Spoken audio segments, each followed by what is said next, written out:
Sobat NTNC Channel, balik lagi dalam program Polistory, sebuah tayangan edukatif dan informatif yang akan ngebahas segala hal terkait dengan instansi kepolisian, khususnya Korps Lalu Lintas Polri.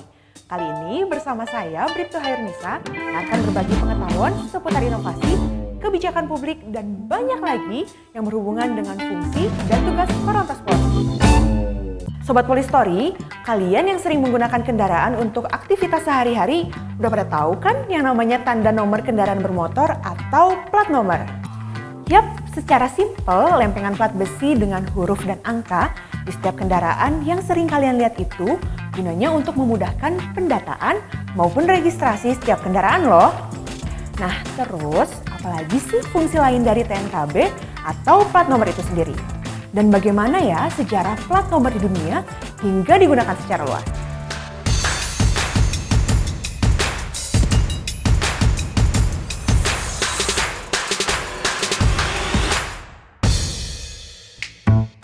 Sebelum mulai, jangan lupa subscribe dulu ya.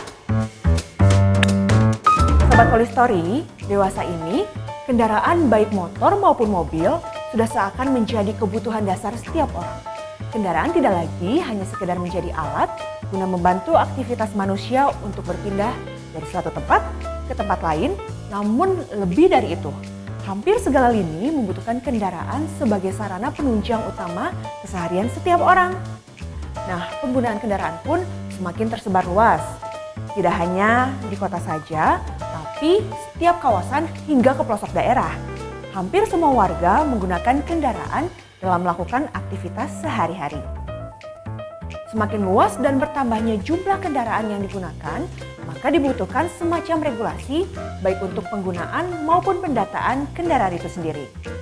Namun jauh sebelum itu, setiap kendaraan yang digunakan baik itu roda 4 dan roda 2 maupun yang lainnya, pendataan oleh Kepolisian Republik Indonesia dalam hal ini Korlantas Polri telah dilakukan. Dan tahukah kalian Sobat Polistory, guna memudahkan pendataan dan proses identifikasi untuk berbagai kepentingan, setiap kendaraan ada wajib dibekali dengan TNKB atau tanda nomor kendaraan bermotor alias plat nomor.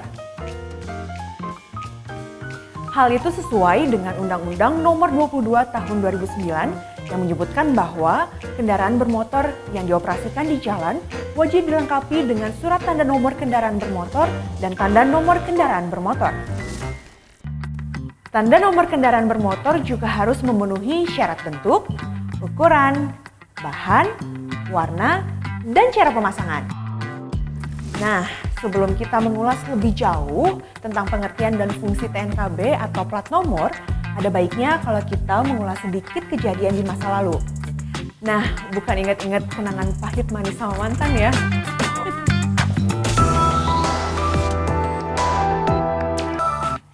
Nah, tapi di sini saya akan bercerita sedikit mengenai sejarah penggunaan TNKB atau plat nomor dan perkembangannya di dunia.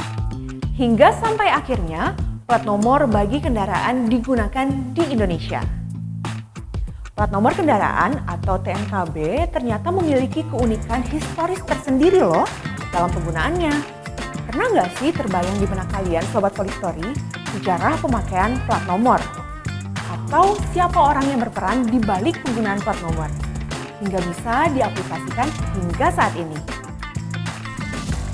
Jika ditelisik lebih jauh ke belakang mengenai sejarahnya, TNKB atau plat nomor kendaraan pertama kali diperkenalkan di Paris, Prancis pada tanggal 14 Agustus 1893. Adalah Louis Lepine yang menjabat Ketua Pelayanan Sipil di Seine Police Department, menyadari bahwa aktivitas lalu lintas kendaraan saat itu membutuhkan regulasi baru. Dari pemikirannya, maka muncullah regulasi atau peraturan di mana setiap mobil harus memiliki plat nomor. Selain itu, kendaraan yang digunakan juga harus membatasi kecepatan. Maksimal 20 km per jam khususnya untuk kawasan pedesaan. Sementara kendaraan di jalanan perkotaan, batas maksimum kecepatan berada di angka 12 km per jam. Seiring dengan hal tersebut, diterbitkan pula sebuah surat kendaraan bermotor yang merupakan sertifikat yang menunjukkan kemampuan pengendara dalam mengemudikan kendaraan bermotor. Ya, dengan kata lain, sertifikat yang menjadi cikal bakal penerbitan SIM atau surat izin mengemudi.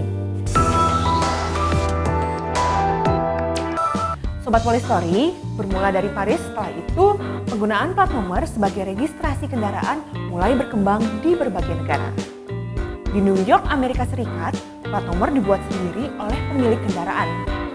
Yap, di tahun 1901, plat nomor masih dibuat secara manual, menggunakan bahan dari besi ataupun kulit.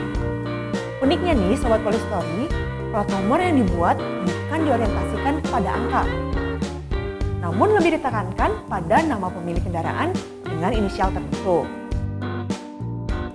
Misal, kita ambil contoh gini, umpama nama masnya Bram, bisa ditulis BR4M, atau Agus mungkin ditulis 49US, atau Jessica J3551KA. Masing-masing memiliki keunikannya tersendiri, sesuai kemauan dan kreativitas si pemilik kendaraan. Hingga akhirnya terhitung mulai tahun 1918, semua negara bagian di Amerika Serikat mencari cara untuk membuat regulasi bagi mobil, pengendara, dan rambu-rambu lalu lintas. Setelah 2 tahun berselang, pemerintah Amerika memberikan mandat bagi masyarakatnya untuk meregistrasi setiap kendaraan yang ada.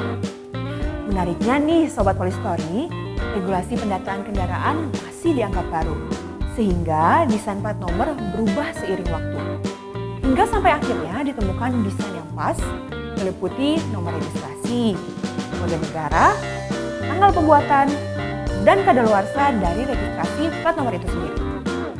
Di sisi lain, masyarakat saat itu diharuskan untuk selalu mengganti plat nomor dalam kurun waktu 1 tahun sekali. Dan hingga saat ini, plat nomor kendaraan di Amerika Serikat memiliki desain yang cukup beragam. Ya lain di Prancis dan New York, lain halnya juga di Indonesia. Di zaman penjajahan sekitar tahun 1810, Inggris membawa hampir 15.600 bala tentara yang didatangkan langsung ke Batavia untuk merebut Jawa dari tangan VOC. Sejumlah pasukan Inggris terbagi menjadi 26 batalion yang diberi nama dengan abjad dari A hingga Z. Setelah berhasil menduduki Batavia, segala kereta kuda milik tentara Inggris diberi nama atau kode dengan huruf B agar tidak tertukar dengan milik lawan. Pemberian kode B sendiri dilakukan bukan tanpa sebab, karena pasukan Inggris dari batalion B lah yang sudah berhasil menduduki kota Batavia. Ya sama halnya dengan batalion L yang sudah menduduki kota Surabaya, dan batalion M yang berhasil menduduki Madura pada tanggal 27 Agustus 1811. Namun jika kita melihat saat ini bagaimana kode 2 abjad yang ada di daerah lain, seperti misalnya Magelang, AA, Yogyakarta, AB, atau Solo dengan memiliki kode AD. Jadi Sobat Polistory, pada saat itu Kesultanan Mataram masih berdiri sendiri dan belum menjadi wilayah jajahan Belanda. Namun pada akhirnya Kesultanan Mataram harus menyerah dan bergabung bersama Inggris. Sehingga daerah yang telah disebutkan tadi dibekali batalion A dan batalion B. Hal ini adalah untuk menjaga area Yogyakarta dan diberi kode AB. Sementara di daerah Magelang hanya disediakan batalion A saja, sehingga diberi kode AA. Hal serupa juga ditemui di beberapa daerah lainnya. Namun perlu menjadi catatan bahwasannya kode C, I, J, O, Q, U, V, W, X, Y, dan Z tidak diaplikasikan sebagai kode wilayah. Pasalnya batalion dengan kode-kode tersebut hanya menjadi pasukan backup atau reserve unit kala itu. Khusus kode W dan Z memiliki sisi historisnya sendiri, yang kini ternyata diaplikasikan tanpa mengadopsi sistem batalion tersebut. Jadi gini Sobat Polistory, kode wilayah W untuk Sidoarjo dahulu masih satu kesatuan dengan Surabaya, wilayah dengan kode L. Namun semenjak tahun 2000, Polres Gresik dan Sidoarjo menetapkan kodifikasi sendiri menggunakan huruf W. Sedangkan Surabaya masih menerapkan kode L di bawah naungan Polrestabes Surabaya. Sama halnya dengan kode Z yang sebelumnya masih berkode D yang merupakan bekas karesidenan Parahyangan, dan kodean wilayah tersebut tetap berlaku hingga saat ini. Sobat Polistory, Sementara berdasarkan Peraturan Polri Nomor 7 Tahun 2021 tentang registrasi dan identifikasi kendaraan bermotor, tanda nomor kendaraan bermotor yang selanjutnya disingkat TNKB adalah tanda Regiden Ranmor yang berfungsi sebagai bukti legitimasi pengoperasian ranmor berupa plat atau bahan lain dengan spesifikasi tertentu yang diterbitkan Polri. Plat nomor wajib ada pada setiap kendaraan bermotor yang beroperasi di jalan tentunya, baik motor, mobil, kendaraan penumpang, kendaraan barang, dan sebagainya. Plat nomor atau TNKB merupakan identitas sebuah kendaraan serta alat bukti legal yang menandakan bahwa kendaraan tersebut sudah terdaftar di data kepolisian. Oh iya Sobat Polistory, penggunaan dan pemasangan plat nomor atau TNKB juga ada aturannya loh, baik itu bentuk dan spesifikasinya. Jadi, nggak boleh tuh yang namanya sembarangan cetak atau dimodifikasi. Nah, itu tadi sedikit tentang sejarah dan pengertian mengenai plat nomor atau TNKB yang udah nggak asing lagi di sekitar kita. Saya harap informasi tadi cukup memberi tambahan pengetahuan buat kalian.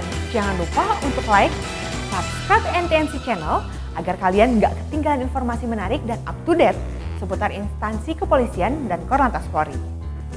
Dan jangan ragu untuk bertanya atau tulis komentar kalian ya. Stop pelanggaran, stop kecelakaan, keselamatan untuk kemanusiaan. Saya Bribtu Hairunisa, salam presisi.